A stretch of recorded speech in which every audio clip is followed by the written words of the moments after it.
आज आज उत्तम तप है, और यानी कि कहना चाहिए कि अभी हम काफी स्टेज पार करके तप वाली स्टेज पे पहुंच गए हैं। चारों कषायों का नाश करते हुए या उपशम करते हुए हम आज तप वाली स्टेज पर आ गए हैं। और तप का जो स्वरूप है वो बहुत ही महत्वपूर्ण है जैन दर्शन में। माने तप त्याग जो लास्ट की चीजें हैं, तप त्याग अकिंचन ब्रह्मचर्य, ये सीधे मोक्ष मार्ग है। यानी यहाँ से मोक्ष पे तेजी से चलती हैं। गृहस्थ दशा में जो है ना, मोक्ष मार्ग तो है गृहस्थ दशा में, लेकिन वो कैसा घूम घूम वाला, नीचे ही नीचे घूम घूम के यहाँ से यहाँ से यहाँ से। और फिर उसके बाद जो संयम चालू हुआ, संयम तप त्याग, ये सीधे गाड़ी ऊपर चलती। जब तक संयम के पहले पहले जो था वो गृहस्थ वाला धर्म था, तो गृहस्थ धर्म में तो अपन नीचे ही नीचे घूमते हैं। लेकिन संयम 5वें गुण स्थान से स्टार्ट हो गया, और तप जो है वो विशेष रूप से तो मुनियों को ही होता है। तप त्याग अकिंचन आदि सब विषय, और इस पूजा वगैरह में भी जो वर्णन है वो मुनि अपेक्षा से ही है, क्योंकि वहां पर ही जो इन सब की पूर्णता होती है, संयम की तप की। उनका गुण स्थान भी आपको शायद पता हो, मुनि राजों का गुण स्थान होता है 7वां। ये भी है ना 5वां, फिर सीधा 7वां। मुनियों का गुण स्थान होता है सीधा 7वां। और जब मुनियों का गुण स्थान माने लीनता होती है, तब उनका गुण स्थान का मतलब आत्मा की विशुद्धि है ना। गुण स्थान तो शब्द है। जैसे क्लास, कौन सी क्लास में पढ़ता है, तो क्लास यदि हमें पता लग जाती है तो हम समझ लेते हैं कि ये इसका नॉलेज क्या होगा, है ना। जैसे कोई बोलेगा मैं 10th में पढ़ता हूँ, तो अपन समझ जाएंगे इसकी नॉलेज क्या है। और कोई बोले मैं तो 4 में पढ़ रहा हूँ, तो हम समझ जाएंगे कि ये इसका कितना बुद्धि होगी। तो वैसे ही गुण स्थान माने आत्मा की विशुद्धता। तो गुण स्थान होते हैं 14, एक बीच में आ गया गुण स्थान होते हैं 14। और उस दिन एक क्वेश्चन भी आया था कि अनंत भगवान के कौन सा गुण स्थान होता है, एक शायद क्वेश्चन था, है ना। तो अभी जो क्रम बता रहे थे उसमें अपन देखेंगे, पहला गुण स्थान होता है मिथ्या दृष्टि का। जब सम्यक प्राप्त होता है तो गुण स्थान हो जाता है 4था। और जब आत्मा की विशुद्धता और बढ़ती है, व्रत लेने के परिणाम होते हैं, तो गुण स्थान हो जाता है 5वां। यानी गृहस्थ दशा तक 5वां गुण स्थान हो सकता है। उसके बाद आती है सीधे मुनि दशा।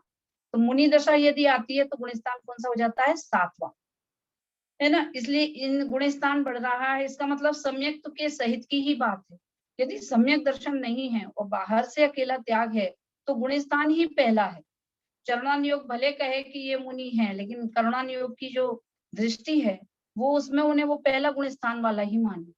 तो क्योंकि चरणानुयोग की शैली में बाहर दिख रहे हैं त्यागी, लेकिन अंतरंग में यदि गुण स्थान नहीं बढ़ा, यानी सम्यक तो प्राप्त नहीं हुआ है, तो गुण स्थान भी नहीं बढ़ पाएगा। तो इसलिए मुनियों का 7वां गुण स्थान होता है। और मुनियों का 7वें गुण स्थान माने आत्मलीनता। और फिर उनका परिणाम थोड़ा सा नीचे डाउन जाता है, लीन नहीं रह पाते, तो फिर थोड़ा नीचे जाते हैं, तो गुण स्थान हो जाता है 6वां। यानी 5वें से 6वां कभी नहीं होता, 5वें से सीधे 7वां होता है, और 7वें से 6वां झूला की तरह है, 7वां 6वां 7वां 6वां। अंतर मुहूर्त में कई कई बार मुनराज लीनता जब करते हैं तो वो 7वां गुण स्थान, और जब वहां से थोड़ी सी परिणाम में नीचे डाउन आते तो 6वां, लेकिन तुरंत का तुरंत फिर से 7वें में वो चली जाती है। ऐसा मुनियों का स्वरूप है। 7वें गुण स्थान से फिर उसके बाद अभी इस पंचम काल में 7वें गुण स्थान से ऊपर जा सकते नहीं है। इसलिए कहते हैं ना कि मोक्ष नहीं है, इसका कारण ही यही है, क्योंकि अभी जो सहनन है वो जो सहनन है वो वज्र वृषभ नारायण सहनन से ही 7वें गुण स्थान से आगे जा पाते हैं। 7वें गुण स्थान से वज्र वृषभ नारायण सहनन की बात नहीं है, मोक्ष जाने के लिए चाहिए। बाकी तो गुण स्थान ऊपर बढ़ सकता है, 8वां 9वां 10वां और 12वां आदि गुण स्थान आते हैं जब श्रेणी चढ़ते हैं, मुनियों के ही हो सकता है वो। और उसके बाद 12वें से 13वें में जाते हैं, 10वां 10वें के बाद 12वां और 12वें के बाद 13वां। 13वां गुण स्थान हुआ माने समस्त घातिया कर्मों का क्षय हुआ और अनंत भगवान बन जाते हैं। यानी अनंत भगवान का 13वां गुण स्थान होता है। ठीक है, ये क्लियर हुआ। और 14वां गुण स्थान किसके होते हैं, किसके, सिद्ध भगवान के। सिद्ध भगवान के एक भी गुण स्थान नहीं होता है ना। जैसे डॉक्टर बन जाने के बाद आप कौन सी क्लास में पढ़ रहे हैं, तो क्लास सब खत्म हो जाती है, अब तो जो मंजिल प्राप्त कर ली तो उसमें क्लास नहीं है। तो सिद्ध भगवानों का भी गुण स्थान कोई नहीं, गुण स्थानातीत, ये तो विशुद्धि को नापने के वो थे थर्मामीटर। तो अब सारी पूर्ण विशुद्धता हो गई तो सिद्ध भगवान के कोई गुण स्थान नहीं है, गुण स्थानातीत है। हाँ ये है कि जब अनंत से सिद्ध बनते हैं तब 14वां गुण स्थान आता है। जब 8 कर्मों का नाश जिस समय होता है उस समय बहुत ही कम टाइम के लिए होता है, 14वां गुण स्थान होता है और उसके बाद सीधे वो सिद्ध शिला में विराजमान हो जाते हैं और सारे गुण स्थानों का नाश हो जाता है, गुण स्थानातीत वो हो जाती है।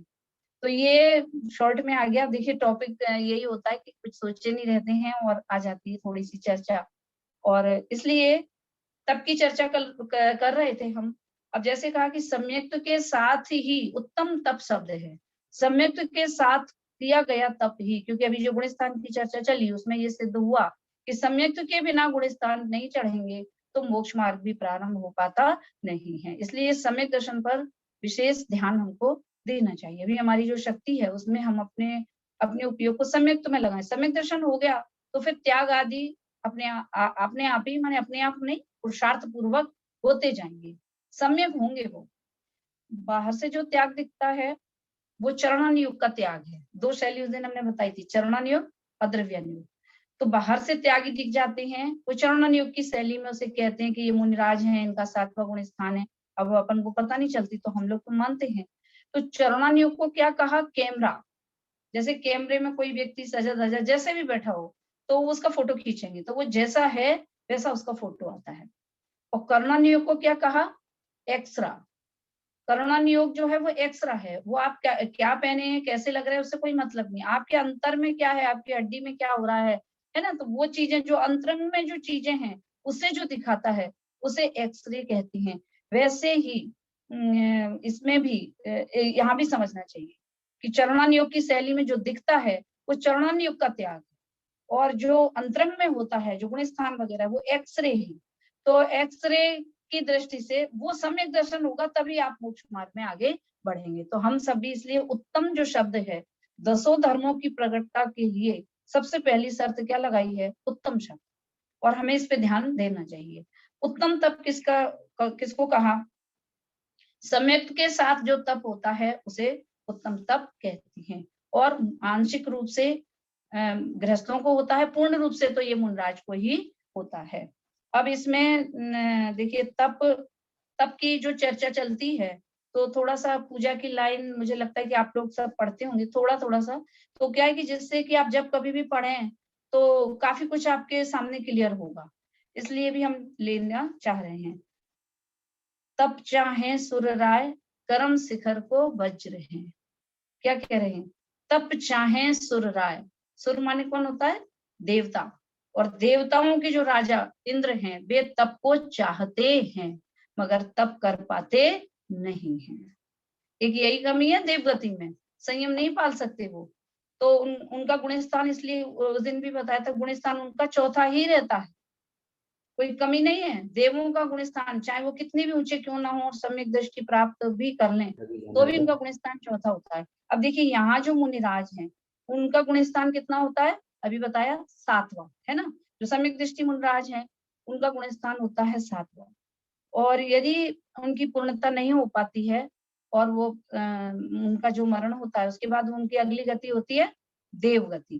तो देवगति में जाके उनका गुण स्थान कौन सा हो जाता है, चौथा। इसलिए मुनि कभी भी देव बनने की भावना कर सकते ही नहीं है। मुनियों की पूजा करना तो बहुत बड़ी बात, बहुत दूर की बात, मैं स्वयं देव बन जाऊं ये भाव भी उनको होता नहीं है। क्योंकि गुण स्थान का मतलब क्या होता है, आत्मलीनता। आत्मा में जो आनंद है उसकी विशुद्धि में वे ऐसे मगन रहते हैं या कि उनकी वो शांति बहुत ज्यादा होती है। और उसके बाद उनका गुण स्थान देवगति में जाने पर चौथा गुण स्थान हो जाता है। ये तो करुणानियोग की शैली, ऐसा क्यों होता है, इसके लिए कोई प्रश्न हो पाएगा नहीं, क्योंकि वस्तु की व्यवस्था है। क्योंकि ऐसा पुण्य भी बंधता है उनको। देवगति में क्या विशेष विशेष सुख है, इंद्रिय सुख है। तो वो इंद्रिय सुख के कारण उनको ऐसा पुण्य का बंध होता है, इसलिए वो देवगति में, अब वो चाहे या ना चाहे।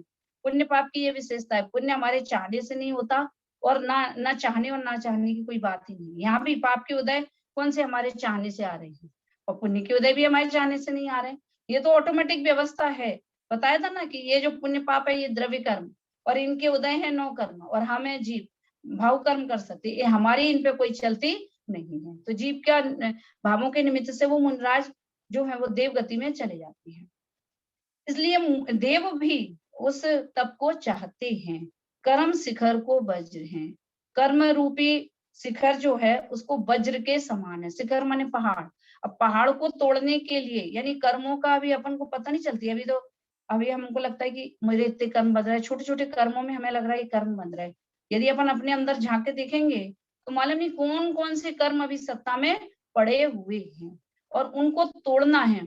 तो उनको तोड़ने के लिए क्या कहा, तप ही वज्र के समान है। वज्र माने वो होता है ना, क्या कहेंगे जिसको, गदा, गदा टाइप की जैसे वो रहते हैं ना, तो पहले के समय में तो वही था।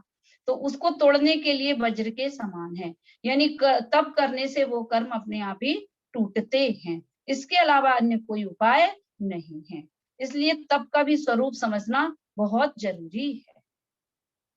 द्वादश विधि सुखदाय क्यों न करें निज सकत सम। द्वादश का मतलब क्या होता है, 12, 10 और 2, है ना। ये इसलिए भी बोला कि आप जब भी पढ़े तब कितने होते हैं, हम तो भूल गए। यदि आप पूजा करेंगे तो आपको याद रहेगा कि तप होते हैं 12, 10 और 2 मिलाकर 12। तो 12 प्रकार का तप होता है। क्यों ना करें निज सकत सम, आप अपनी शक्ति के अनुसार तप को क्यों कर पाओगे नहीं। स्वरूप समझो, आपको पता नहीं चल रहा है।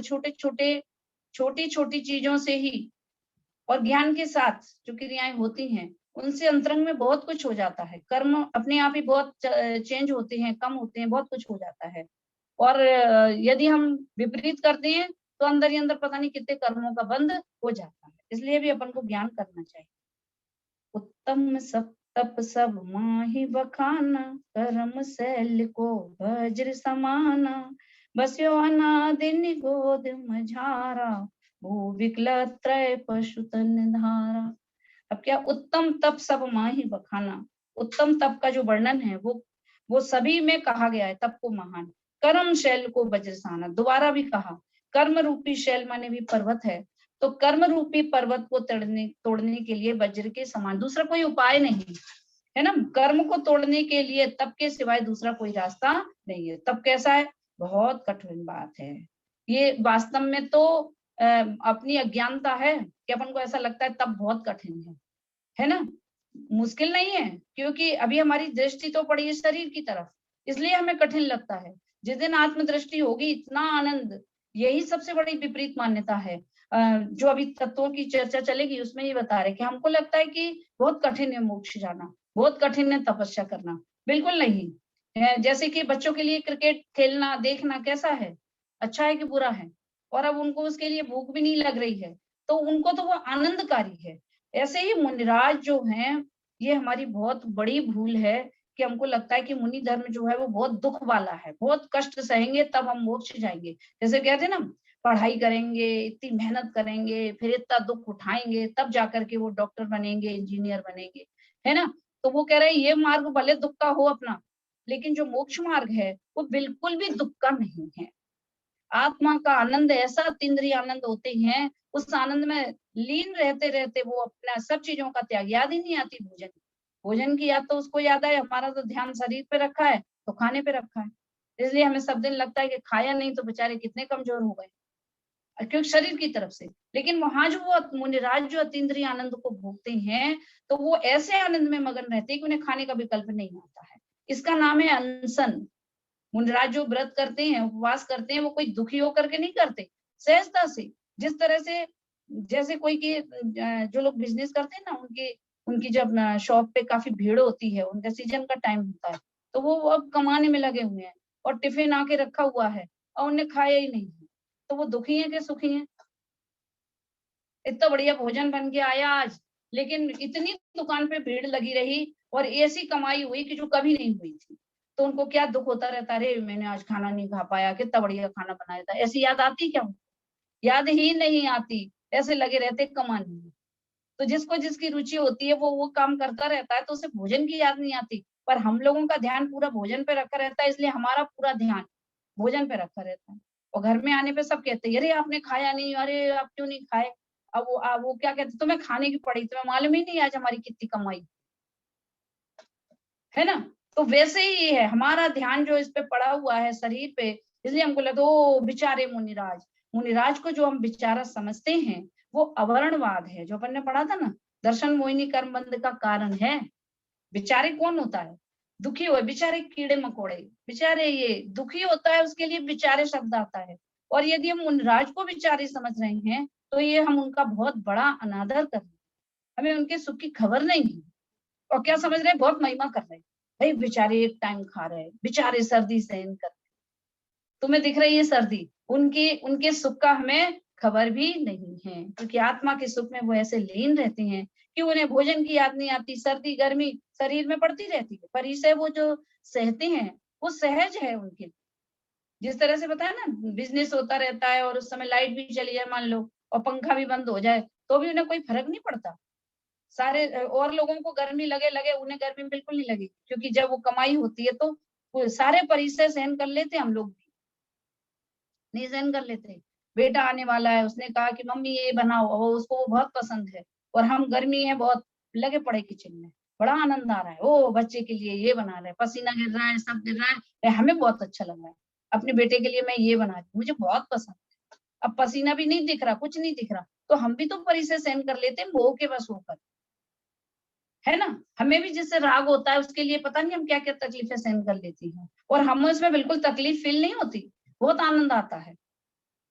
तो बस रुचि की बात है। तो मुनराजों की जो रुचि पलट चुकी है, और हमारी तो रुचि वास्तव में क्या कहें, ये मिथ्या सुख है, लेकिन जो वास्तव में जो आत्मा का जो सुख है, उस आनंद का वेदन कर रहे हैं मुनिराज।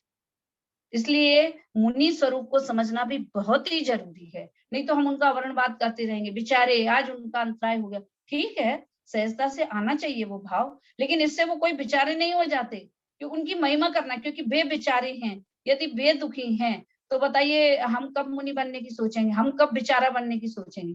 कोई बेचारा बनना चाहता है? बेचारा, अरे कोई हमको दया करे, हमको पसंद नहीं है ना, हम दया के पात्र नहीं बनना चाहते, इसका मतलब हम मुनि नहीं बनना चाहते। समझ रहे हैं ना आप? इंटेंशन देखिए, जिनवाणी कहती है आप कहाँ देख रहे हो, आपको लग रहा है कि महिमा कर रहे हो मुनिराज की, नहीं, आप विराधना कर रहे हो, आपको उनकी महिमा समझ में नहीं आती है। इसलिए कह रहे हैं वो तब करते हुए ऐसे अपनी मस्ती में रहते हैं ज्ञानी मस्ती में, मस्ती है स्वयं की अस्थि में।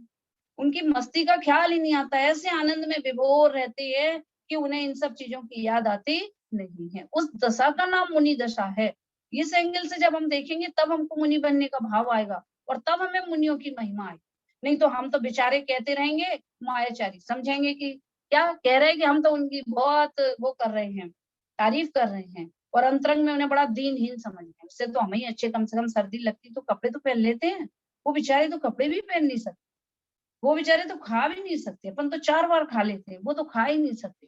तो वास्तव में हम उनके स्वरूप को जब नहीं समझते हैं तो हम उनका अवर्णवादी कर रहे होते हैं। इसलिए तप समझो, अंतरंग शक्ति का नाम तप। इसलिए हमने कहा जब तक हम आत्म स्वरूप को नहीं समझेंगे, वास्तव में हमारी दिशा चाहे जितना भी आगे बढ़ जाए विपरीत ही होगी, क्योंकि हम शरीर के लक्ष्य से समझेंगे, और यहाँ समझना है आत्मा के लक्ष्य से। मैं आत्मा हूँ, परिपूर्ण हूँ, कभी इसलिए इस लक्ष्य से चलेंगे आगे तो सब चीजें बहुत सहज हो जाएंगी। बस्यो अनादि निगोद मझारा, अनादिकाल से ये जीव कहाँ रहा? निगोद में। बस्यो अनादि निगोद मझारा, अनादिकाल से जीव निगोद में ही था। निकलता है ये वो उस दिन 4 गति की चर्चा जो है ना, 4 गति में घूमता, बहुत लिमिटेड टाइम के लिए घूमता है। चंडाला भी जिसने पढ़ी होगी तो उसमें भी ये बताया है कि ज्यादातर करके निकल के आए निगोद से, घूमे फिरे 4 गतियों में घूमे, और उसका भी एक लिमिटेड टाइम है, 2000 सागर। 2000 सागर के लिए जीव उस निगोद में से निकलता है, और 2000 सागर भी क्या मैक्सिमम टाइम है, और उसी में उसे चारों गतियों में घूमना है, चारों गतियों में घूमता है। यदि सम्यक्त प्राप्त कर लिया तो वो सिद्ध बन जाएगा, निश्चित ही सम्यक्त प्राप्त कर लिया तो मुनि दशा धारण करके मोक्ष चला जाएगा। लेकिन यदि सम्यक्त नहीं हुआ तो मिथ्यात्व के साथ जीव दोबारा से निगोद में ही चला जाता है। इसलिए कह रहे मनुष्य पर्याय कितनी दुर्लभ है, हमें तो खबर ही नहीं है। हमें तो इसका टेंशन है, हमारे पास ये चीज क्यों नहीं है, वो चीज क्यों नहीं है, ऐसा क्यों कह दिया, वैसा क्यों कह दिया, जो वास्तव में दुख है ही नहीं, हम उन दुखों के लिए पड़े हैं यहाँ पे। भगवान हमें काय के लिए मिले हैं? ये छोटी छोटी बातों के लिए भगवान को हम समझते हैं कि देखिए दर्शन करे हमने भगवान की, जब से हम पूजा करने लग गए हमारा घर बन गया, हमारे बच्चे की जॉब लग गई, भगवान इसके निमित्त है क्या? इतने छोटे छोटे से पुण्य के लिए हम भगवान के दर्शन को यदि मानेंगे निमित्त, तो वास्तव में हमने भगवान को भी समझा नहीं है। ये कोई दुख है ही नहीं, जो तो झूठी कल्पना से उत्पन्न हो रहा है सब, है ना। झूठी झूठी कल्पनाएं करते रहते हैं, फिर भगवान के पास पहुंच जाते, भगवान मेरे बेटे का जॉब लग जाए, मेरा ये हो जाए, मेरा वो हो जाए। मनुष्य गति से में कितना सुख है इसका भी अंदाजा नहीं है, हमें कितना सुख है इसका भी अंदाजा नहीं है, और कितना दुख है उसका भी अंदाजा नहीं। इसका नाम है मोह, कुछ पता ही नहीं है। मतलब सबकी कोई अपनी अपनी सबकी कल्पनाएं चल रही है।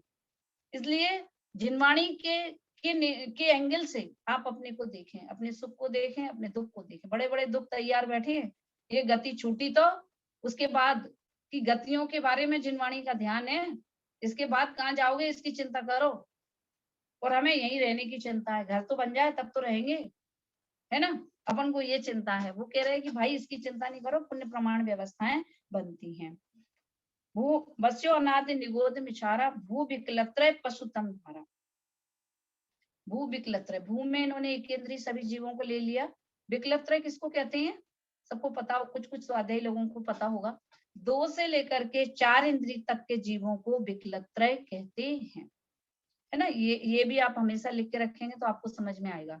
विकलत्र किसको कहते हैं, 2 इंद्रिय से 4 इंद्रिय तक के जीवों को विकलत्र कहते हैं। और ये निश्चित ही त्रिंच गति की बात है, क्योंकि 1 से लेकर के 4 इंद्रिय तक की जो गति, जो इंद्रियां मिलती हैं, वो त्रिंच गति में ही पॉसिबल है। तो अभी तक अनादिकाल से क्या हुआ कि एक इंद्रिय बने, फिर 2 से लेके 4 इंद्रिय तक बने, फिर पशु तन धारा माने पंचेंद्रिय पशु बन गए। वो भी बड़े भाग्य से बनते हैं। मनुष्य तो पता ही नहीं है, अभी अपन को महिमा मालूम ही नहीं है। तुम चीज क्या हो खुद तुम्हें मालूम नहीं है। अपन तो आसपास से कंपैरिजन करने लगे हैं, इनके पास ये हो गया तो हमारे पास क्यों नहीं है। यानी छोटी छोटी बातों के लिए दुखी हो रहे हैं, और छोटी छोटी चीजें मिल जाएं तो सुखी हो रहे हैं। को किसी को नहीं मिला, मुझे मिला मेडल, तो अपन छोटी छोटी चीजों में सुखी हो रहा है। इसलिए जो मिथ्यात्व अवस्था है, जिनवाणी उसे क्या कहती, बाल तप, बालक बत कहती है। ये बच्चे जैसे होते हैं, छोटे छोटे खिलौनों से राजी हो जाते हैं, और जब वो खिलौना टूट जाए तो बहुत दुखी हो जाती है। बिल्कुल हालत हमारी बिल्कुल वैसी।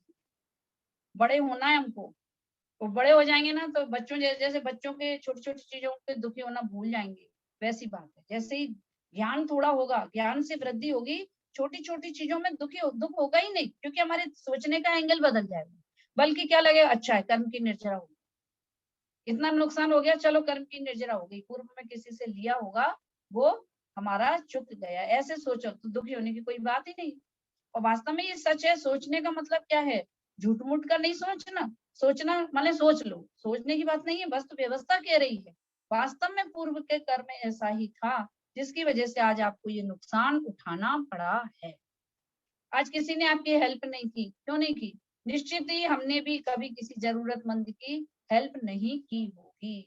निश्चित ही, निश्चित।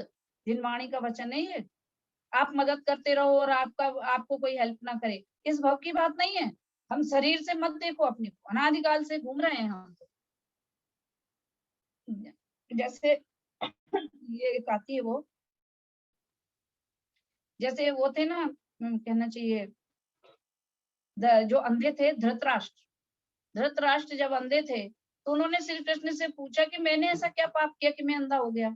मैंने तो, मुझे जितना याद है, जितना मुझे पूर्व का भी जो थोड़ा बहुत ज्ञान है, उसके हिसाब से मैं समझता हूँ कि मैंने कभी कोई गलत काम नहीं किया, और फिर भी देखो मैं अंधा हो गया हूँ, तो किस पाप के कारण हो गया। मैंने कितने भव देख लिए और मुझे कोई पाप समझ में नहीं आ रहा जिसकी वजह से मैं ये हूँ। श्री कृष्ण ने कहा, नेमिनाथ के इसमें आया दिव्य ध्वनि में, उन्होंने कहा मैं 100 भाव तक देख लिया मैंने, 100 भाव के पिछले, और कोई पाप ऐसा नहीं। उन्होंने कहा 100 के और पीछे जाओ, 101वां पाप देखो, भव देखो। तो क्या देखा कि एक राजकुमार है और वो शिकार खेल रहे हैं, और उन्होंने एक तीर मारा और एक हिरण को ऐसे तीर मारा, ऐसे, तो उनकी दोनों आंखें फूट गई। मैंने ऐसा तीर मारा तो वो जो एक हिरण को, तो वो उनकी दोनों, उस हिरण की दोनों आंखें फूट गई। अब क्या हुआ, उसी टाइम तुमको बंद हो गया था अंधे होने का, जो अब जाके उदय में आया। उस कर्म की स्थिति इतनी लंबी थी कि अब जाके उदय में आया, और उसके कारण आप अंधे हो गए हो। इसलिए प्रथमन योग जो है ना, बहुत जरूरी है। माने थोड़ा बहुत ज्ञान रहेगा ना, तो हमें हमारी बहुत सारी समस्याओं का समाधान वहां होगा। इसलिए हमारे साथ जो कुछ भी बुरा होता है, निश्चित जानो ये मेरे पूर्व कर्म का फल है। फल मत देखो, ये समझो पूर्व कर्म की निर्जरा है। मुनराज तपस्या कर करके जो निर्जरा खपा रहे हैं, हम जरा सी अपनी सोच बदलें, वो हमारे कर्म जो है वो झड़ जाएंगे, हम दुखी दुखी नहीं होंगे, सुखी के सुखी ही रहेंगे। तो पशुतन धारा, धारा मनुष्य तन महादुर्लभ, सुकुल आयु निरोगता, सिरिजेन वाणी तत्व ज्ञानी, वही विषय पयोगिता। अब मनुष्य तन मिला है हमको, महादुर्लभ। जाने कितने भक्त त्रियंचों के रख लेते हैं।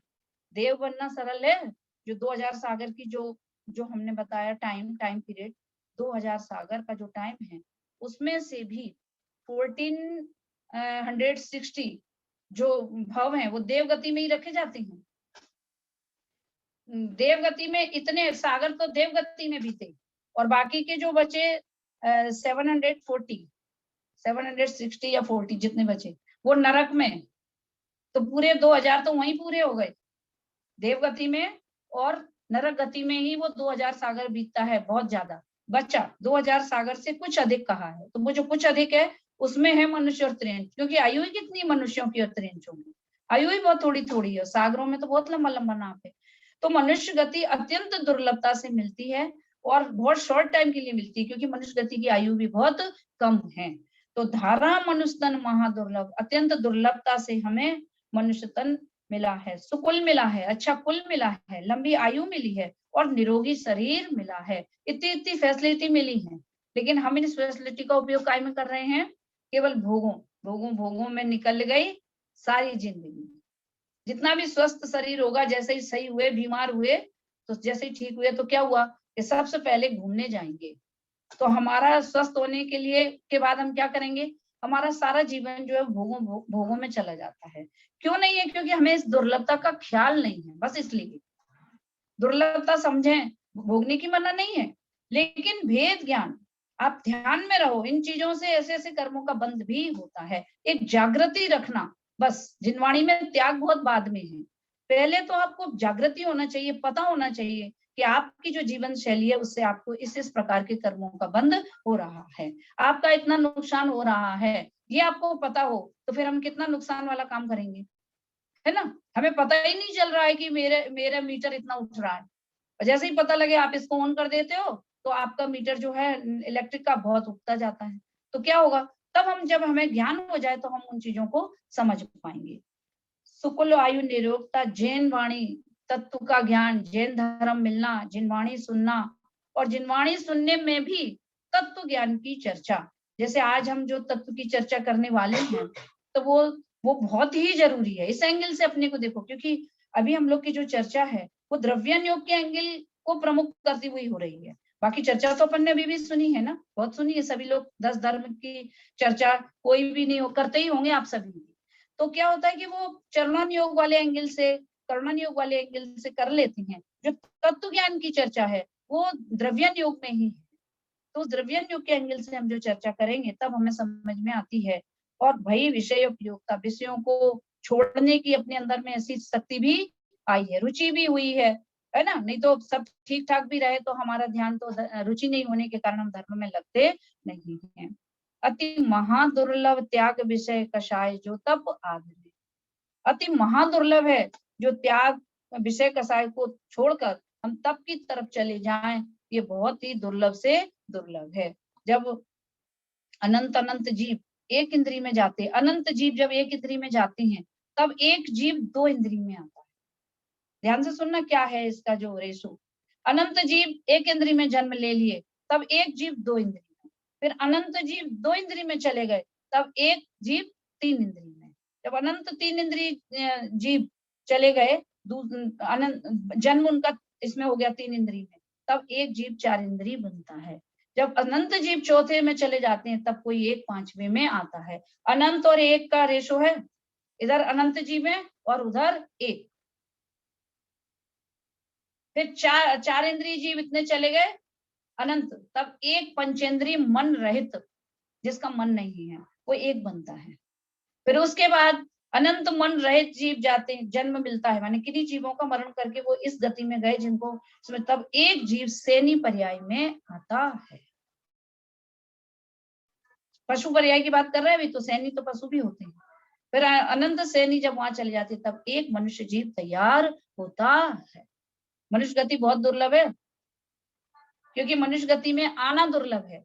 इसलिए दुर्लभ है क्योंकि एक थोड़ा सा कर्मण योग समझेंगे कि देव गति का जीव मर के कभी देव नहीं होता, यानी देव जो है वो मर के कभी देव नहीं बनेंगे और नारकी नहीं बनेंगे। देव दो गति तो चली गई, गतियां तो चार हैं, और देव गति मर के देव गति में नहीं जाएगा और नरक गति में नहीं जाएगा, तो कितनी बची? दो गतियां बची, मनुष्य और त्रियंश। और नारकी का भी यही है कि नारकी मर के ना नारकी बनेंगे दोबारा से और ना देव बनेंगे।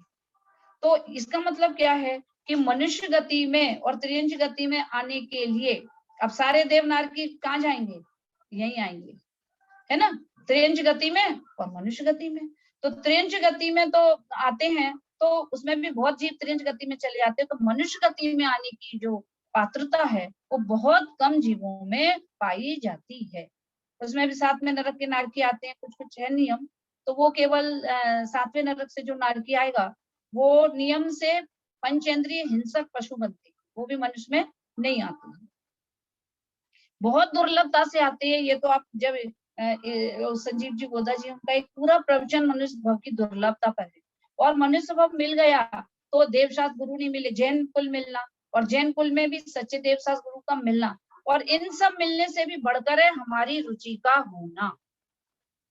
हमारा ही मन नहीं होता, कितने जैन है, कितने लोग इकट्ठे होते हैं बताइए, है ना। अभी यहीं पे दिखते हैं जैन लोग तो ज्यादा ही हों, लेकिन कितने लोग हैं जिनको लग रहा है कि मुझे ये सुनना चाहिए, आत्म कल्याण करना चाहिए, जिनकी होनहार अच्छी होती है उन्हें ही जिनवाणी सुनने का भाव आता है, और फिर उसके बाद आचरण त्याग भी फिर कर पाती है। इसलिए नरभव अनुपम कनक घर पर मणमयी कलश। ये मनुष्य भाव जो है वो काय के लिए है कि जैसे कोई सोने का घर बनाए और उसपे मणियों का कलसा रखे, जैसे मंदिर बनाते हैं ना, तो उसके ऊपर फिर कलश चढ़ाते हैं लास्ट में। तो ये कह रहे मनुष्य भाव जो मिला उसमें हमें उसके ऊपर हम इस त्याग और तप का कलश चढ़ाए, इतना दुर्लभ ये है।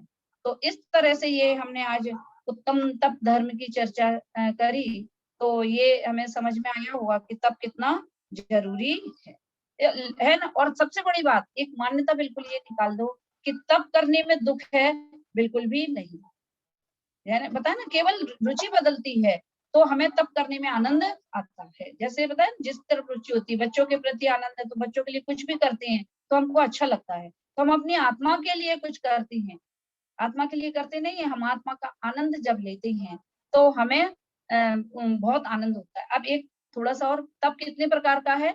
12, 6 अंतरंग है और 6 बहिरंग। नाम सुने होंगे वैसे तो आपने, थोड़ी थोड़ी चर्चा एक एक मतलब करें, टच करें, जिससे आपको पता लगेगा। पहला है अनशन, है ना। वैसे तो आप चाहेंगे तो आपको ये रत्नकर्ण श्रावकाचार्य ग्रंथ है, उसमें तो श्रावकों का आचरण का बहुत डिटेल है, तो उसमें तो सारा डिटेल है ही।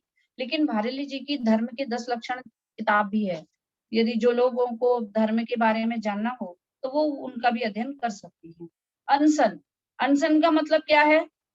निर्जला व्रत करना, है ना। तो सबसे पहला तप करेंगे तो कौन सा? अनशन। और अनशन माने खाना पीना छोड़ देना, उसका नाम अनशन बाहर से तो रख लिया, खाना मतलब भोजन बिल्कुल भी नहीं करना, उसका नाम है अनशन। तो वो तो हम सब लोग कर ही रहे हैं, 10 दिन में कोई सब लोग अपने अपने हिसाब से कर रहे होंगे। दूसरे का नाम क्या है? अवमोदर्य या ऊनोदर। ऊनोदर का मतलब क्या है? भूख से कम खाना। कर पाते हैं? अनशन करना सरल है और ऊनोदर करना कठिन है। आज हमें खाना खाना ही नहीं, हम खाने के पास ही नहीं गए और काम में लगे रहे, दुनिया भर के काम कर लिए। तो अनशन करते हैं, उपवास करते हैं। और दूसरा क्या है? उनोदर, भूख से कम खाना। देखिए अनशन और ये जो उनोदर है, और व्रत पर संख्यान, व्रत पर संख्यान जो है वो मुनियों की तरफ से है। तो मुनि जैसे तरह तरह की प्रतिज्ञा लेते हैं, आपने सुना ही होगा कि मुनराज जब आहार के लिए जाते हैं ना तो वो ऐसे विधि रख लेते हैं और फिर ऐसी अटपटी प्रतिज्ञा ले लेकर आहार के लिए जाते हैं, क्योंकि वो इसलिए अटपटी प्रतिज्ञा लेते हैं कि वो ये देखते हैं कि मेरी आहार के प्रति अभी जो आसक्ति है वो कितनी घटी है।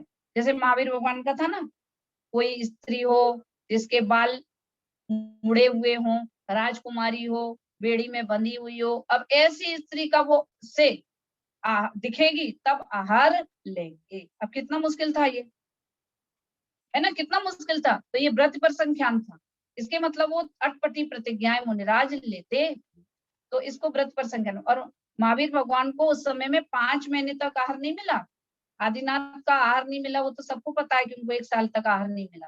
लेकिन महावीर भगवान ने भी 5 महीने तक आहार नहीं किया था, ये जो नियम उनका पला था। इसलिए सब जगह हलचल हो गई थी, भाई क्या ऐसा नियम है जिसकी वजह से महावीर मुनिराज को आहार नहीं मिल पा रहा है। और जब चंदन वाला मिली, सबको कहानी पता ही है, और चंदन वाला बिल्कुल उसी परिस्थिति में थी, तो इसलिए उनको आहार की प्राप्ति हुई। तो वो व्रत पर संख्यान। चौथा है रस त्याग। रस त्याग का मतलब तरह तरह के रस छोड़ना। यहाँ भी 10 दिनों में हम लोग भी थोड़ा थोड़ा एक एक दिन एक एक रस छोड़ते हैं। क्यों रस छोड़ते हैं अलग अलग? क्योंकि आप एक चीज का त्याग कर दो, जैसे कोई चीनी छोड़ देता है और एकदम माने छोड़ा जिसने, तो 2-4 दिन लगता है और उसके बाद हमको उसकी भी आदत हो जाती है, उसमें भी आनंद आने लग जाता है। तो वो कह रहे फिर तुम उसमें लिप्त हो गए, इसलिए बदल बदल के कराया है। रस त्याग में भी चेंज कर करके क्यों कराया कि आप चीनी छोड़ दोगे, आपके लिए वो भोजन भी स्वादिष्ट हो जाएगा, आप उसमें भी लग पड़ो, मतलब अपनी आसक्ति हो जाएगी। इसलिए चेंज कर करके रस त्याग कराए, क्योंकि हमारा जिनवाणी का उद्देश्य आपका खाना छुड़ाना नहीं है। जिनवाणी का उद्देश्य है इंद्रियों और शरीर के प्रति जो आसक्ति है, भोजन के प्रति जो आसक्ति है, उसे घटाना, है ना। तो रस त्याग। विविक्त शय्यासन में का मतलब है वो एकांत स्थान पर सोते हैं, सोच कर सोते हैं मुनिराज। ये विविक्त शय्यासन है। और काय कलेश, काय कलेश का मतलब क्या है? अकेली काय कलेश नहीं है, काय माने शरीर, शरीर को दुख देना, ये इसका अर्थ नहीं है।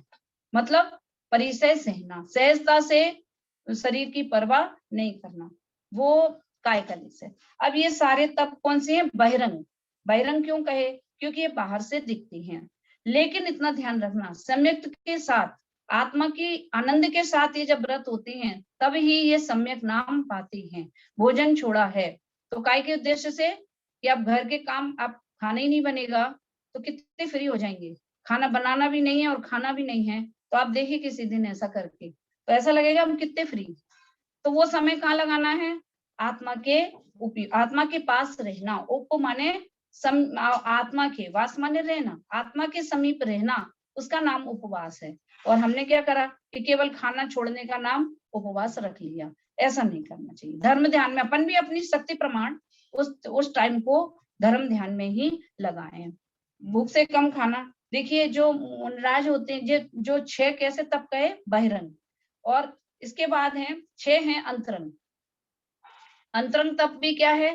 प्रायश्चित, विनय, पहला प्रायश्चित, दूसरा विनय, तीसरा वैयव्रत, चौथा है स्वाध्याय और 5वां है व्युत्सर्ग और 6वां ध्यान। अब देखिए इसमें भी अपन देखते क्रम। अंतरंग तप, अंतरंग तप का मतलब क्या है? अंतरंग में जो चले, ये भी आत्मा से रिलेटेड है। बहिरंग तप भी वास्तव में अंदर से थे। प्रायश्चित का मतलब क्या है कि जो भी उनके जीवन में गलतियां हो रही हैं, उस जो जो उनसे दोष लगे हों उनका प्रायश्चित लेना। दूसरा है विनय। देखिए ये अब देखने वाली बात, विनय को क्या कहा है? तप। विनय बहुत ही महत्वपूर्ण चीज है, और वो भी अंतरंग तप, यानी देव शास्त्र गुरु के प्रति अंतरंग विनय यदि हमारे मन में है तो आप समझिए तप हो रहा है। ये कितनी बड़ी बात है ना। अंतरंग में बहुमान होना चाहिए, बहिरंग में तो है ही। जब हम मंदिर जाएंगे तब विनय करेंगे, वो तो अलग चीज है, वो तो बाहर से दिखेगी। लेकिन हमेशा जब भगवान को देखें या सोचें भी, चिंतन भी करें, तो हमारे अंदर उनके प्रति विनय का परिणाम होना चाहिए। और यदि वो विनय का भाव है तो वो किस में जा रहा है? तप में, है ना। कितनी बड़ी बात कह दिया। विनय जो है वो तप भी है। विनय जो है 16 कारण भावनाओं में भी इसका नाम आता है, विनय संपन्नता 16 कारण भावनाओं में है। इतनी बड़ी चीज है विनय। और विनय कब होती है? जब मान हटता है तब। और मनुष्यों में मान बहुत है, सब करेंगे लेकिन विनय नहीं करेंगे, और करेंगे भी तो ऐसे करेंगे पता नहीं क्या कर रहे हैं। मैंने किया, मैंने सबको दे दिया, मैंने दान दे दिया, मैंने सबके लिए ये किया। तो ये जो इस कठोर परिणाम से कर रहे हैं, तो उनको वो फल लगता नहीं है। इसलिए विनय माने कोमलता, सहजता। ये समझना चाहिए आज मेरे कितना पुण्य का उदय आया कि जो आज मुझे देव दर्शन करने मिल रहा है या जो कुछ भी करने मिल रहा है, तो उसमें विनय का होना बहुत जरूरी है। और अंतरंग की जो विनय होती है वो तप, उसका नाम तप है। एक इसमें तीसरी चीज और बता दें, विनय जो है वो 3 जगह आती है। एक तो विनय आ गया तप में, दूसरा हमने बताया 16 कारण भावना में, और तीसरा आता है विनय मिथ्यात्व। विनय नाम का एक मिथ्यात्व भी है, यानी तप में भी है और पाप में भी है। मिथ्यात्व तो सबसे बड़ा पाप है, तो मिथ्यात्व जो है वो सबसे बड़ा पाप है। और विनय मिथ्यात्व हमारे जीवन में रहती है, बिना ज्ञान के वो जाने वाली नहीं है। इसलिए कह रहे समझना चाहिए कैसे होती है। सारे भगवान समान हैं, सारे देवी देवता हमारे लिए तो समान है। इसका नाम है विनय मिथ्यात्व।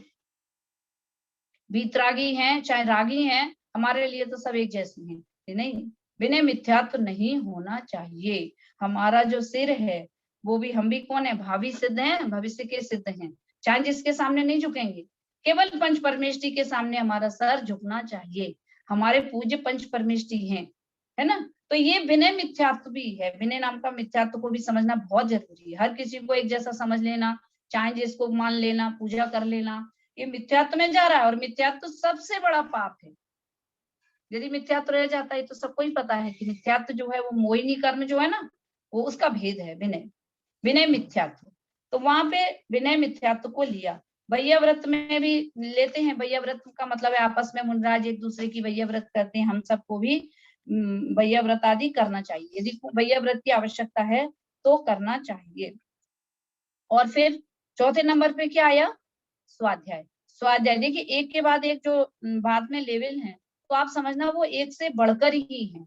यानी प्रायश्चित से बड़ा विनय, विनय से बड़ा वैयव्रत, वैयव्रत से बड़ा स्वाध्याय। स्वाध्याय को कोई मान रहा है तप है? अभी हमारी तपस्या चल रही है, कोई मान सकता है कि अभी हम लोग तपस्या कर रहे हैं? क्या कर रहे हैं? कुछ नहीं, पढ़ रहे हैं। जो और किसी को कुछ पता नहीं हो वो तो ये पढ़ रहे हैं, 1 घंटा बर्बाद करते हैं अपना, तब तक जब मालूम क्या क्या कर लेते, है ना। यदि ये नहीं कर रहे होते तो आज ये कर लिया होता, खाना बन गया होता उतनी देर में। यदि दिन है यहाँ तो रात में तो नहीं बोलेंगे। माने ये नहीं काम हो गया होता। स्वाध्याय की कीमत हम नहीं समझ पा रहे हैं कि वो कितनी ऊंची चीज। इसलिए आपने लिखा होगा स्वाध्याय परम तपा। स्वाध्याय जो है वो तप है, अंतरंग तप है, बहिरंग से बढ़कर है। और जैसे किसी ने अनशन किया, मान लीजिए कोई ने निर्जला व्रत किया, और वो क्या करा है, वो व्रत करेगा तो काम तो करेगा ही नहीं सबसे पहली बात। तो वो तो उसे जो करना है वो कर रहा है, जो कुछ भी कर रहा है किया उसने।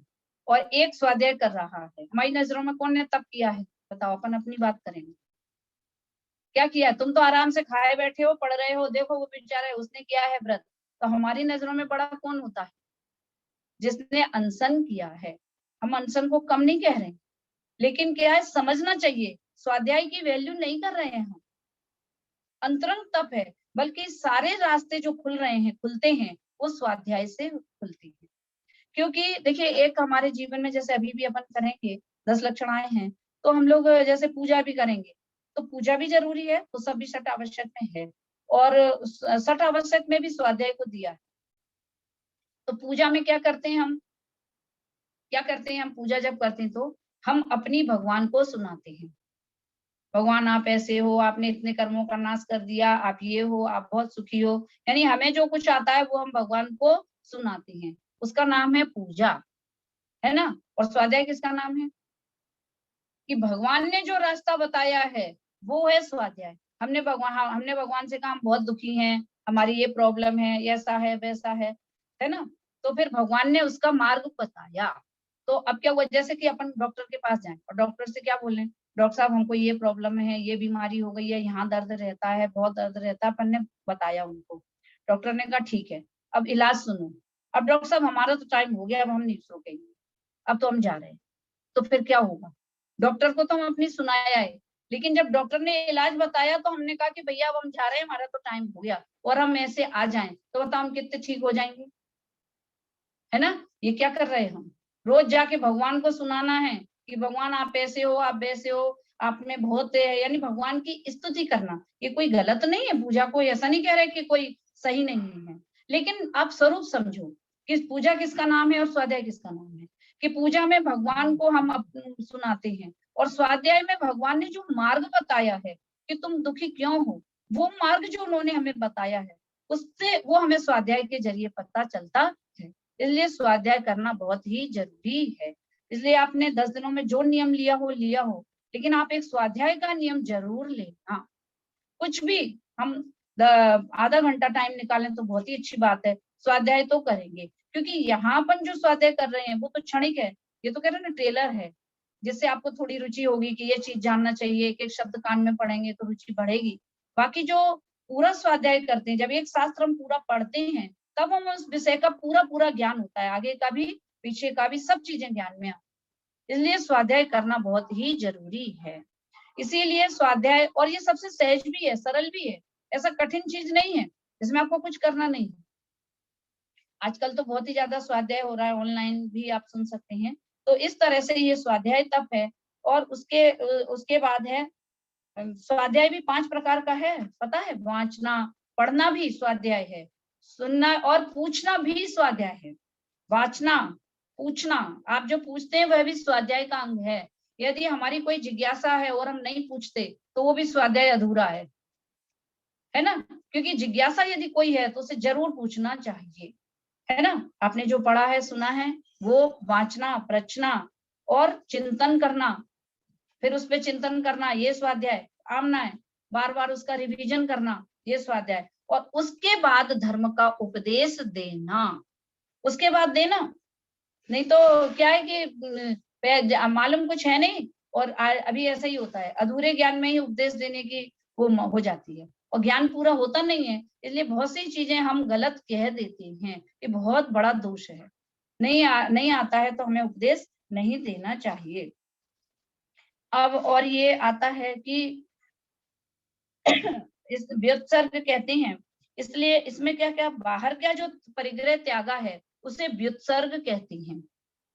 और लास्ट में क्या आता है? ध्यान। आखिरी ध्यान से ही मोक्ष की प्राप्ति होती है। जो केवल ज्ञान होता है वह ध्यान से प्राप्त होता है। तब से होता है ना, तपस्या से ही अरहंत बनते हैं, भगवान बनते हैं। तो आखिरी जो तप है वो है ध्यान। तो हमारे जीवन में स्वाध्याय और ध्यान ये 2 जरूर होने चाहिए। अनशन वगैरह तो जो भी है, बाहर का आचरण जो है वो तो है, लेकिन 2 होना चाहिए, स्वाध्याय और ध्यान। स्वाध्याय में तो आप जो पढ़ेंगे, और ध्यान भी वैसे तो बहुत है, और वैसे तो हम भी ध्यान करते ही रहते, नहीं करते? ध्यान 4 प्रकार का है, आर्त ध्यान, रौद्र ध्यान, बात बात पे दुखी होते रहते हैं, इसका नाम है आर्त ध्यान, है ना? छोटी छोटी बातों पे दुखी हो जाना, उसका नाम है आर्त ध्यान। और दूसरा है रौद्र ध्यान। तो रौद्र ध्यान में क्या होता है? छोटी छोटी चीजों पे खुशी हो रहे, हिंसा में आनंद मान रहे। खुश होना भी रौद्र ध्यान है, बताइए? अभी तो पता ही नहीं है अपन को। इसे रौद्र, और आर्त ध्यान से त्रिंच गति का बंद होता है, और रौद्र ध्यान से नरक गति का बंद होता है। अब बताओ, अब हम तो इतने खुश हो रहे हैं तो ये क्या है? क्यों कहा ऐसा? इसका कारण देखिए, सुख कहाँ है? आत्मा में। हम कहाँ सुखी हो रहे हैं? बाहर। अब आत्मा में कौन जाएगा? हमें घर में इतना आनंद आ रहा है, हमें परिवार के साथ इतना आनंद आ रहा है, हमें जो चीजें मिल गई हम उसमें इतने मगन हो गए, इसलिए आत्मा की याद नहीं आई। यदि इनमें सुख नहीं हो लगे तब हमारी खोज चालू हो कि सुख कहाँ है। इसलिए ये, और इसमें लग करके पूरा जीवन बर्बाद हो जाता है, और हम नकली सुख को ही असली सुख समझ लेते हैं। ये ना रौद्र ध्यान, सुख है नहीं है, लेकिन हमने उसे सुख मान लिया है। तो ये है रौद्र ध्यान। और धर्म ध्यान, सम्यक दर्शन हो जाने के बाद धर्म ध्यान की शुरुआत होती है। तो अभी धर्म ध्यान तक हो सकता है, शुक्ल ध्यान सम्यक दृष्टि को ही होता है, और वो भी जब वो मुनि बनकर 8वें गुण स्थान से जब 12वें 13वें की जो यात्रा है उसका नाम शुक्ल ध्यान है। शॉर्ट में आपको हमने ध्यान भी बताया। तो हम कौन सा ध्यान करें? अभी आपने कहा ध्यान भी करो, तो कौन सा ध्यान करें? किसका ध्यान करना है? पंच परमेष्टि का ध्यान करते हुए अपना ध्यान, मेरा स्वरूप भी ऐसा ही है, मुझे तो है ना, मुझे मेरे स्वरूप को प्राप्त करना है। और मैं कहाँ हूँ? मुझे कहाँ देखना है? कि इस शरीर में ही मैं हूँ। तो अपनी दृष्टि अपने अंदर देख करके, ये जो जानने देखने वाला तत्व है वही मैं हूँ। करने धरने वाला जो है वो शरीर है, और उसको जानने वाला जो है वो मैं हूँ। एक अपनी खोज तो करो। हम अपने को ढूंढेंगे तो हम वहां हैं तो निश्चित ही मिलेंगे, लेकिन अभी तो हमें अपनी अपनी कोई जरूरत ही फील नहीं हुई। तो स्वाध्याय से स्वरूप समझेंगे और उस स्वरूप को ध्यान के द्वारा प्राप्त करने की कोशिश करेंगे। 5 मिनट बैठ करके ये चिंतन करना बहुत जरूरी है कि मैं आत्मा हूँ, शरीर मेरे से भिन्न है निश्चित सिद्ध शपथ मेरा है, प्रभु कब इसको पाऊं। बहु पुण्य संयोग मिला नर्तन, जिन सुत जिन देव चरण दर्शन, वो सम्यक दर्शन प्राप्त मुझे तो सफल बने मानव जीवन। आप पूजा यदि करते होंगे तो पंच परमेष्टि की पूजा में लाइन आती है, ध्यान से पढ़ना आप, तो उसमें बार बार कहा गया है कि आप अपने स्वरूप की प्राप्ति करो। ये जो चीजें मिली हैं हमेशा तो रहेंगी नहीं, यहाँ तक कि अनंत भगवान भी हमेशा नहीं मिलेंगे, ये भी छूट जाएंगे। हमको अपना भरोसा करना ही पड़ेगा। और मैं कौन हूँ, है ना, इसलिए ये जो समय मिला है इसमें हम अपने स्वरूप को समझें और चिंतन मनन आदि करेंगे, स्वाध्याय आदि करेंगे, उससे रास्ता मिलेगा। और ध्यान से अंतरंग में देखेंगे तो हमें अपने स्वरूप की प्राप्ति निश्चित ही होगी। तो इस प्रकार से ये आज ये तप की चर्चा चली। आज ये लंबा चल गया और तत्व जो है मुझे लग रहा था बहुत जरूरी चीज थी वो भी, लेकिन ये भी हमें लगा कि थोड़ा सा बताना चाहिए, तो इसलिए हमने बताया। ठीक है, चलिए अब तत्व की चर्चा करेंगे। टाइम तो कम रह गया लेकिन फिर भी कोशिश करते। तत्व सुना है आपने? जो लोग यदि सूत्र जी पढ़ते होंगे तो सूत्र जी की शुरुआत होती है तो कैसे होती है, जो लोग पढ़ते होंगे, जैसे यहाँ तो ये चलन रहता है, मतलब क्या होता है कि 10 दिन है और सूत्र जी के भी 10 अध्याय हैं, तो रोज एक दिन एक अध्याय पढ़ा जाता है और उसका अर्थ भी किया जाता है। कई जगह पर ऐसी परंपराएं हैं, तो ज्यादातर लोगों ने टेस्ट तो किया होगा।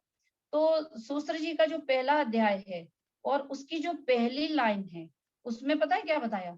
सम्यक दर्शन ज्ञान चारित्राणी मोक्ष मार्ग, कि मोक्ष मार्ग है ना, उसका नाम ही मोक्ष शास्त्र, तो वो मोक्ष मार्ग है। सम्यक दर्शन, सम्यक ज्ञान, सम्यक चारित्र ही मोक्ष मार्ग है।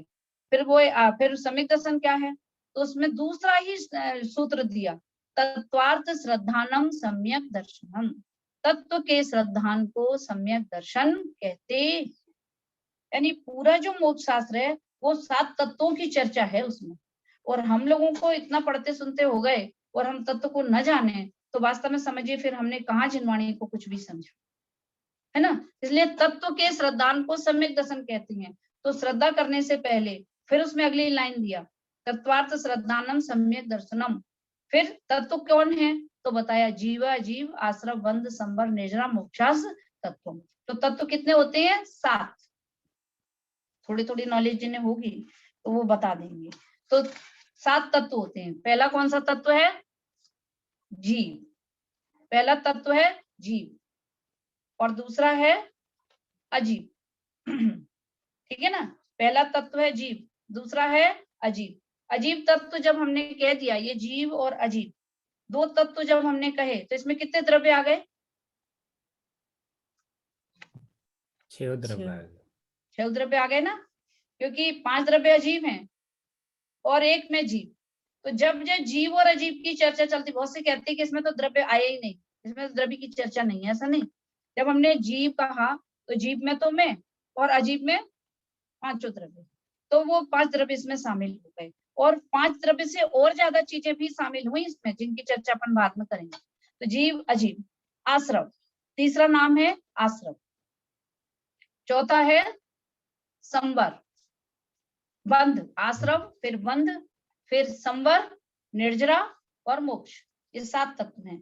तो जीव तत्व की चर्चा जब चलती है तो जीव कौन है, कि मैं जीव हूँ, ये हुआ जीव तत्व। तो अपने को देखना कि मैं जीव हूँ। और अजीब कौन है? शरीर, मेरे से भिन्न जितनी चीजें हैं वो सब अजीब हैं। यानी वास्तव में देखा जाए अजीब का मतलब क्या है? जो जीव नहीं है।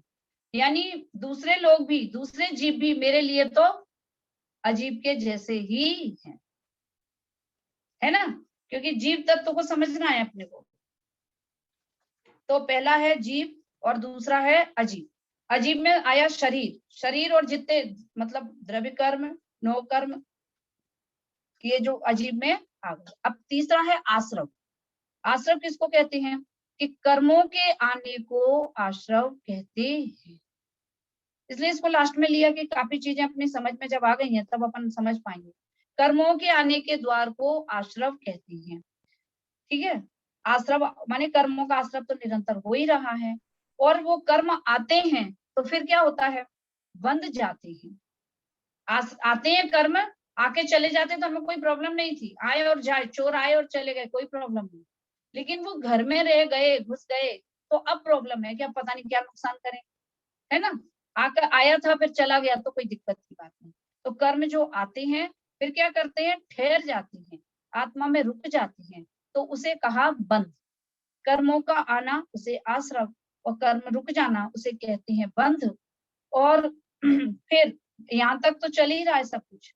फिर कर्मों के आने का रुकना, उसको क्या कहते हैं, संवर। माने एक एग्जांपल देंगे जिससे अपन को तत्व समझ में आएंगे। कर्म के आने का रुकना, आना रुकना, उसे कहेंगे संवर। संवर, ये शब्द भी थोड़े से अलग अलग शब्द हैं, शायद मेरे ख्याल से जल्दी से और कहीं मिलते भी नहीं है, यहीं पर हैं, तभी सब लोग कह रहे हैं कि बहुत कठिन कठिन शब्द हैं, है ना। बहुत लोगों को लग रहा होगा थोड़े कठिन है, 2-4 बार सुनेंगे ना तो आपको जरूर सरल लगेंगे। तो कर्मों के आने को द्वार आश्रव, उनका रुक जाना बंध, और कर्मों का आना रुक जाना उसे कहते हैं संवर। अब कर्म तो नए नहीं आ रहे, लेकिन पहले के तो बहुत सारे हैं। उन सारे कर्मों को छिपाना, निर्जरित करना, उसका नाम है निर्जरा। और सारे कर्मों का नाश हो जाए तो मोक्ष की प्राप्ति हो जाती है। पूरा सूत्र जी है ना, यही है पूरा 7 तत्वों, लास्ट वाला 10वां अध्याय मोक्ष का वर्णन। और सारे उसमें 10 अध्याय हैं, और 4 अध्याय जीव के वर्णन है, 4 चैप्टर उसके जीव तत्व का वर्णन है, 5वें में अजीव तत्व का वर्णन है।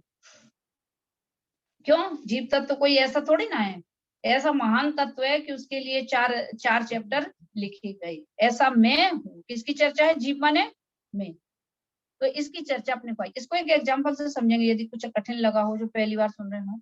जैसे कि एक नाव है, एक एक व्यक्ति है, उसको दूसरी पार जाना है, तो वो कैसे जाएगा, नदी से, नदी है बीच में और उसे दूसरी पार जाना है, उस पार, तो वो कैसे जाएगा, नदी से, तो वो नाव से, नदी पार करनी है तो वो नाव से जाएगा।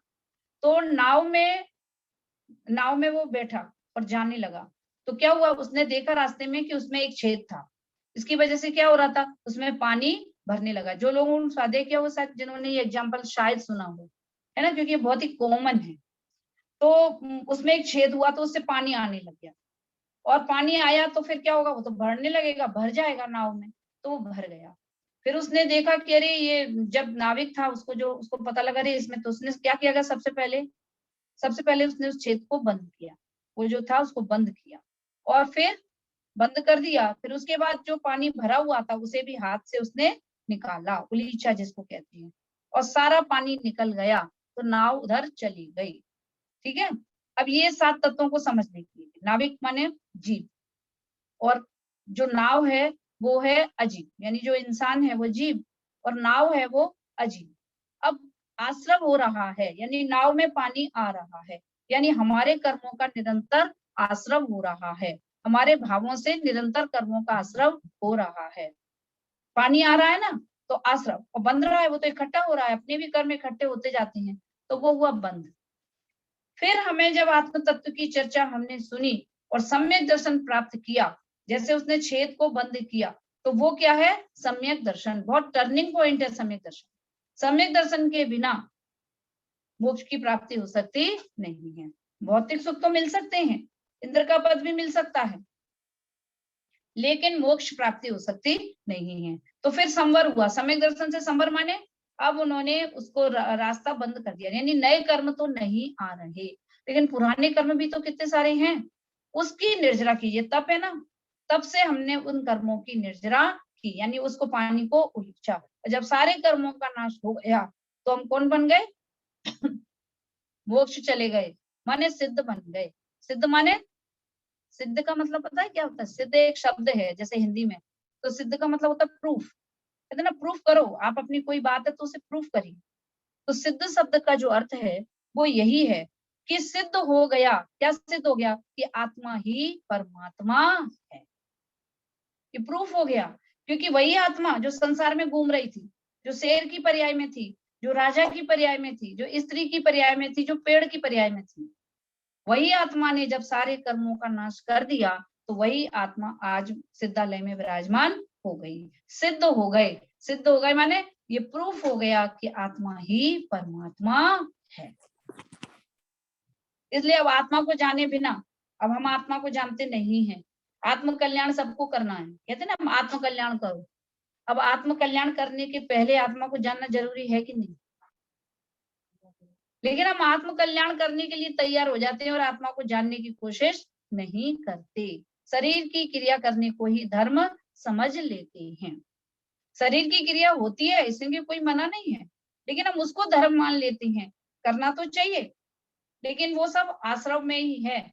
आश्रम और बंध, कि बंध है ना, वो दो प्रकार का है, शुभ और अशुभ। ठीक है ना। आश्रम कर्मों का आश्रम होता है प्रत्येक परिणाम से। अब देखिए संवर होता है, फिर उसके बाद निर्जरति। 7 तत्वों का शॉर्ट में स्वरूप आपको समझ में आ गया सबको। अब हमको समझना है धर्म की शुरुआत कौन से तत्व से होगी, जितना अपन ने सुना, जैसा अभी हमने बताया। 7 तत्वों में धर्म की शुरुआत कौन से हो रही है? संवर तत्व से। संवर तत्व से, क्योंकि आश्रम और बंध तक तो संसार चलता रहता है ना। संवर से आश्रम को रोकूं, निर्जरा सुरभ महके पल पल। पूजा में सब लाइन है, इसलिए बता रहे हैं कि जब आप ये सब करके फिर आप पूजा करना, तो उसमें जो ये शब्द आएंगे, उनके आपको जो अर्थ आएंगे, उससे आपको बहुत अच्छा लगेगा। सब चीजें बहुत क्लियर होंगी, ये क्या कहना चाह रहे हैं वो अपने को क्लियर होगा। तो अभी कह रहे हैं कि संवर तत्व जो है सम्यक दर्शन।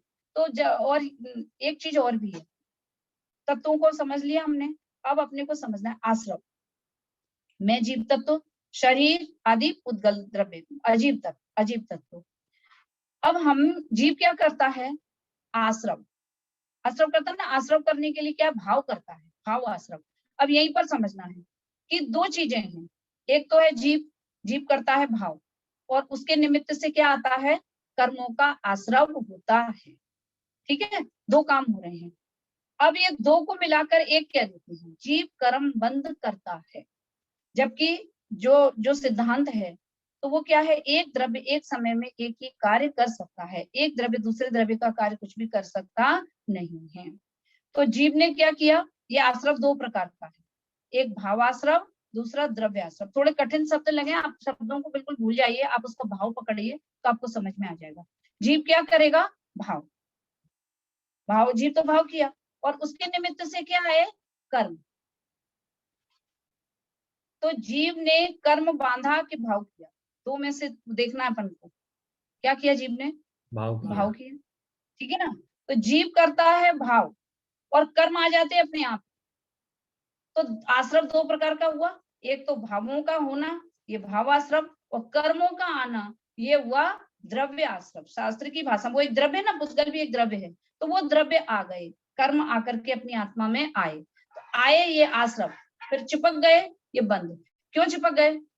देखिए जैसे फेविकोल रहता ना, गोंद शब्द था पहले, तो कहीं पर भी अपने फेविकोल लगाया हो, या पहले कहते तेल, तेल लगा हुआ हो, फिर क्या होता है? यदि जितनी भी गंदगी आएगी, उद्गल द्रव्य जो कहे गए हैं ना, पूरे मिट्टी की, जैसे मिट्टी होती है ना छोटी छोटी, मिट्टी कितनी छोटी होती, वैसे ही है ये कर्म के परमाणु। परमाणु वर्गणाएं बहुत सूक्ष्म, जैसे मिट्टी के ढेले हों वैसी है। और जब जीव के भावों का निमित्त पाकर आत्मा में भरा है राग और द्वेष, राग का मतलब क्या होता है? चिकनापन, बहुत चिकनापन है अपने अंदर, तो वो आती है और कर्म आकर आत्मा में चिपक जाती है। इसको कहा बंध।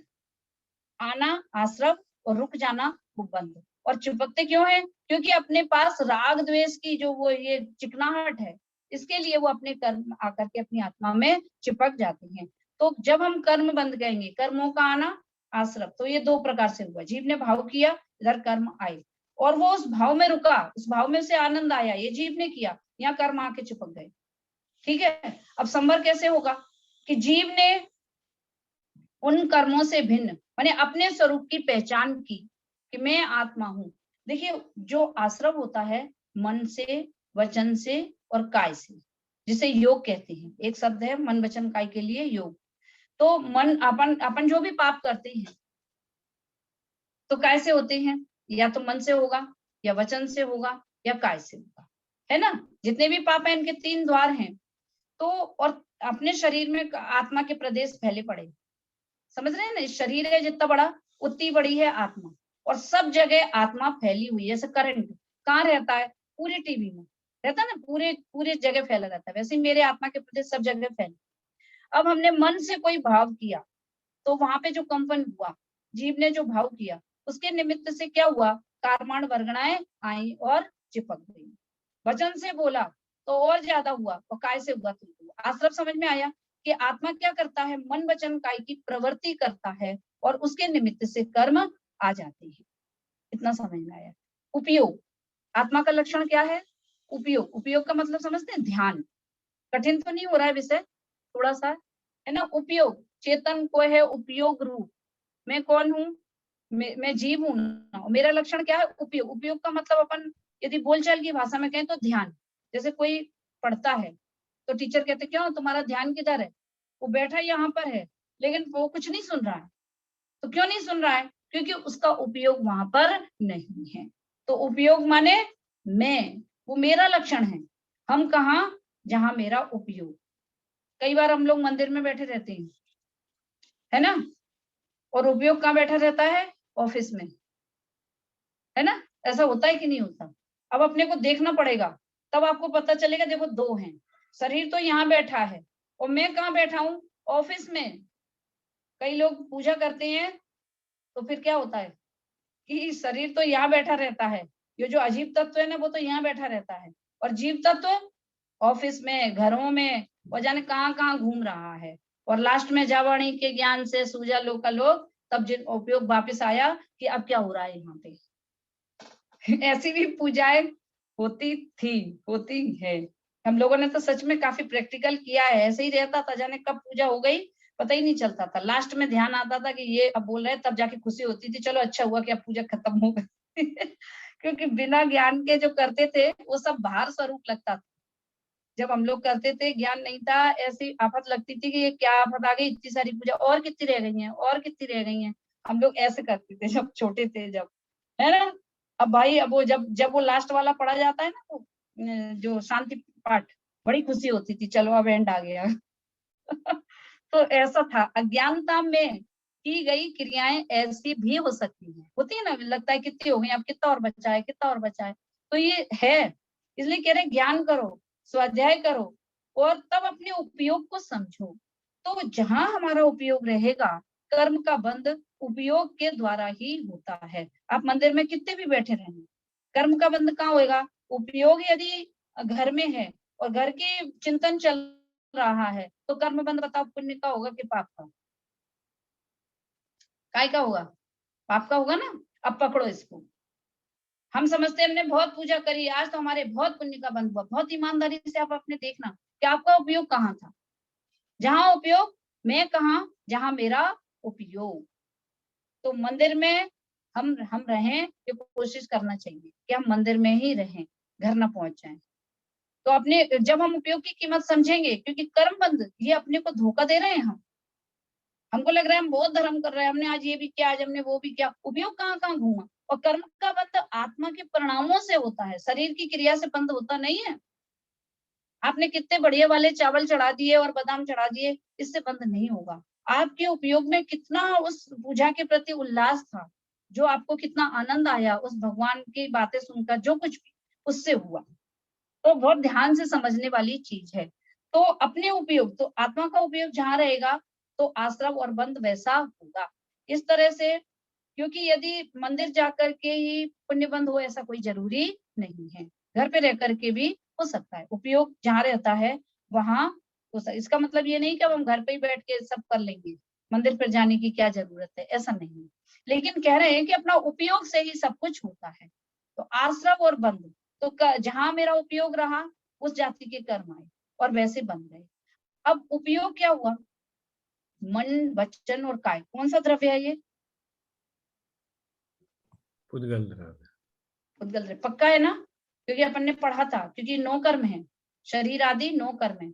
और भाषा वर्गना भी उस दिन बताया था कि पुद्गल है। जब हम इतनी पूजा करते हैं, ठीक है ना, बहुत पूजा करते हैं, बहुत आनंद आया, तो काय का आनंद है वो, जो हमने इतनी पूजा बोली। वो कह रहे कि आपने जितने चावल चढ़ाए वो 9 कर्म की क्रिया, और जितना आपने गाया, जो कुछ भी बोला, वो भाषा वर्गणा पुद्गल की क्रिया। और आगे, तो मैंने फिर क्या किया, मैंने तो उस पूजा को जाना, और जितना उसमें राग द्वेष आया अच्छा लगा, वो भी राग की क्रिया है, वो भी मेरी क्रिया नहीं है। इतना अंदर जाना, वो भाव कर्म। अच्छा लगना भी क्या हुआ, राग हुआ ना, पूजा में बहुत अच्छा लग रहा है, बहुत अच्छा लग रहा है। आज बहुत थोड़ा सा और डीप चले जाना है अपन को, आज अपने की प्राप्ति करनी ही करनी है।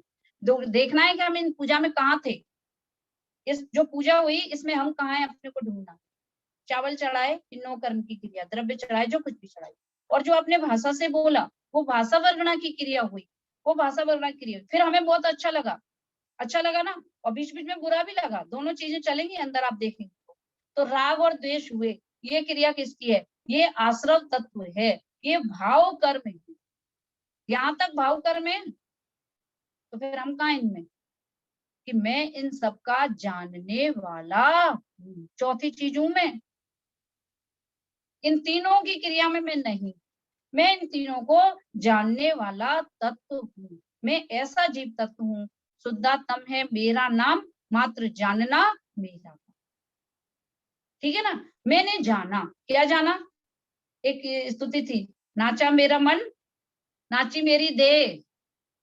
मैं नहीं नाचा, मैंने वो देह नाची, मन नाचा, मैं नहीं नाचा, मैं तो जाना, मेरा काम तो मात्र जानना है। शरीर ने क्या क्रिया की, भाषा ने क्या क्रिया की, मन ने क्या क्रिया की, ये तीनों ने अपनी अपनी क्रिया की, लेकिन मैंने कोई क्रिया नहीं की, मैं इन सबसे भिन्न ज्ञाता हूँ। इसलिए सम्यक दृष्टि को बंद होता नहीं है, अनंतानुबंधी। सब करते करते भी उसे अपना होश है कि मैं जानने वाला तत्व हूँ, मैं करने वाला तत्व नहीं हूँ। ये है भेद ज्ञान, यहाँ तक आना है अपन, है ना, ये जीव तत्व समझाना है। तो जितनी भी पूजा पाठ हमने की, ये आश्रव तत्व में आई, और उसकी वजह से कर्मों का बंद हुआ, वो हुआ। और संवर बताना था, अब ये जहां उपयोग जाएगा, जहां उपयोग जाएगा वहां बंद होगा। अब उपयोग मन वचन काय में जाता है तो उस टाइप का कर्म होता है। अब उपयोग कहाँ आया, मैं आत्मा हूँ, उपयोग इन तीनों को छोड़कर किसमें आ गया, अपनी आत्मा में आ गया। अब मन वचन काय तो खिड़कियां थी, इनके माध्यम से काम जो कर रहा था वो तो जीव था। अब जीव किसमें लगा हुआ है, कि जीव तो अपने में लगा है। अब जीव अपना अपने को देख रहा है और उसका वेदन कर रहा है, तो मन वचन काय की क्रिया हो रही है क्या, अब नहीं हो रही। इसका नाम है संवर। अब कर्म बंद भी नहीं हो रहा, क्योंकि कर्म बंद करने वाला जो था वो तो आत्मा का ध्यान कर रहा है, आत्मा का आनंद कर रहा है, इसलिए वो संवर उसने किया नहीं, संवर तो हो गया। क्योंकि उपयोग तो एक है, या तो यहाँ लगे या अंदर लगे। तो अपने ज्ञान स्वभाव में और आत्मा में अनंत आनंद है, उस आनंद में जो लीन हो जाता है उपयोग, तो मन वचन काय की क्रिया ऑटोमेटिक ही बंद हो जाती है। उसका नाम संवर। समझ में आई बात, आज ये कला हमको सीखनी, वहां तक जाना है। मन वचन काय के माध्यम से भी, व्यवहार से इतना कहा है, वो सब व्यवहार है, बाहर से कह रहे हैं, लेकिन अंदरंग से वह बीतराग भाव है। ऐसे कहते हैं ना हमारे भगवान बीतरागी है, बीतरागता ही धर्म है। क्या है वो बीतरागता, बाहर पर की ओर देखने का नाम राग है। ध्यान से सुनना क्या कह रहे हैं, पर की तरफ देखकर, पर की रुचि राग है, और वो राग दो प्रकार का है, शुभ और अशुभ। यदि हम अशुभ चीजों को देखकर, अशुभ का मतलब कोई वैसी बात नहीं, जैसे अपने घर के प्रति, परिवार के प्रति जो हमें राग आता है, प्रेम होता है जो घर के प्रति और परिवार के प्रति, बच्चों के प्रति, पैसे के प्रति, जो कुछ भी राग है, वो कौन सा राग है, अशुभ राग। अशुभ आता ना क्योंकि पाप बंद में चला जाता है। और देव के प्रति, शास्त्र के प्रति, गुरु के प्रति जो राग आता है, वो कौन सा राग है, शुभ राग। ठीक है, ध्यान से सुनना है। ये आज बहुत ही मतलब डीप डिस्कस चल गया, मेरे ख्याल टाइम तो हो गया है, लेकिन मुझे लग रहा है 5 मिनट हम ले सकते हैं ना अभी, क्योंकि टॉपिक ऑपरेशन कर दिया है तो उसको पूरा समेटना भी जरूरी है, खुला नहीं छोड़ सकते, इसलिए हम उसको पूरा करना पड़ेगा। तो वो कह रहे हैं कि अशुभ राग, अशुभ राग से क्या होता है, पाप बंद, और शुभ राग से क्या होता है, पुण्य बंद, है ना। जब हम दुनियादारी की चिंता करते हैं तो अशुभ परिणाम, इससे पाप बंद। देवशास्त्र, गुरु की पूजा पाठ आदि कुछ भी करते हैं, उसे कहते हैं शुभ राग, उससे होता है पुण्य का बंध। लेकिन ये दोनों बंद ही हैं, संवर नहीं है, ये बताना है।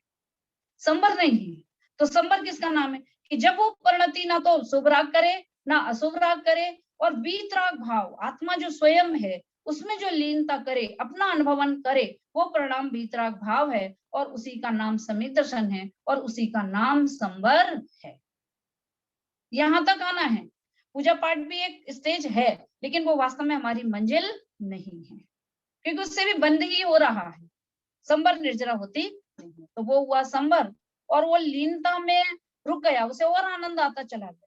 यदि अंतर मुहूर्त तक आत्मा अपने में लगा रहे तो क्या हो जाता है, निर्जरा निर्जरा तो होती रहती, मुनराजों के होती है, अभी बताया, लीनता करते जाते हैं वो, और अंतर मुहूर्त के तक आत्मा की परिणति आत्मा में लगी रहे। कितना शक्तिशाली तत्व है वो आत्मा, कि जो एक क्षण के लिए अपने को आत्मा देखो तो सम्यक दृष्टि, क्षण भर निज रस को पी चेतन मिथ्या मल को धो देता है। यदि एक क्षण भी हम अपने को देखें तो हमारा नाम सम्यक दृष्टि, हमारा गुण स्थान चौथा, और उस आत्मा को अंतर मुहूर्त तक लगातार देखते रहें तो क्या होता है, केवल ज्ञान की प्राप्ति हो जाती। ऐसा आत्म तत्व वो मैं हूं। अपनी महिमा करना सीखना पड़ेगा अपन को। हमें क्या समझते हैं, वो हमें क्या समझते हैं, अरे वो कुछ भी समझे, तुम अपने को क्या समझते हो पहले ये बताओ। क्योंकि सारा जो धर्म धर्म है वो अपने आप के समझने पे है, दुनिया को जो समझना हो सो समझे, लेकिन हम अपने को क्या समझते हैं, पूरा धर्म का डिपेंड इस पे है। तो इसलिए अपन को दुनिया जो समझती है वो तो कर्मोदय अनुसार समझेगी। आपका पाप का उदय होगा तो आपको बुरा समझेगी, और पुण्य का उदय होगा तो अच्छा समझेगी। ये भी बता दें, जैसा उदय होगा वो आपको वैसा समझेगी। कहो तो निंदा होने लग जाती है, पाप का उदय उनका दोष नहीं है। आपको एक चीज और देखना है, देखो कितनी बुराई कर रहे हैं, तो क्या समझना, मेरे अभ्यस्त नाम कर्म का उदय है, इसलिए इनको ऐसे परिणाम हो रहे हैं। जो मेरे मित्र थे वो भी मेरी बुराई कर रहे हैं, तो ये मेरे अभ्यस्त नाम कर्म का उदय, इसलिए बुराई हो रही है। बहुत तारीफ हो रही है, वो कह रहे तारीफ किसकी हो रही है, यश नाम कर्म, नाम कर्म जो है ना उसके ये सब भेद है। तो यश नाम कर्म है तो तारीफ किसकी होती है, यश नाम कर्म की, मेरी होती नहीं है, मैं तो उसका जानने वाला हूँ। और इस तरह लीनता करेंगे तो निर्जरा हो जाएगी, सारे कर्मों की निर्जरा होगी तो हमें मोक्ष तत्व की प्राप्ति हो जाएगी। और हम सिद्ध थे, सिद्ध हैं, और सिद्ध बन गए। उसके बाद सारे कर्म हट गए तो हमारा असली रूप जो था, जो सिद्ध जैसा था, वो स्वरूप प्रकट हो गया, वो प्रूफ हो गया कि मैं सिद्ध। ठीक है, ये 7 तत्वों की चर्चा हमने की, टाइम तो थोड़ा सा हो गया लेकिन टॉपिक भी जरूरी था, तो वो आज की चर्चा फिर अब हम यहीं पे समाप्त करते हैं।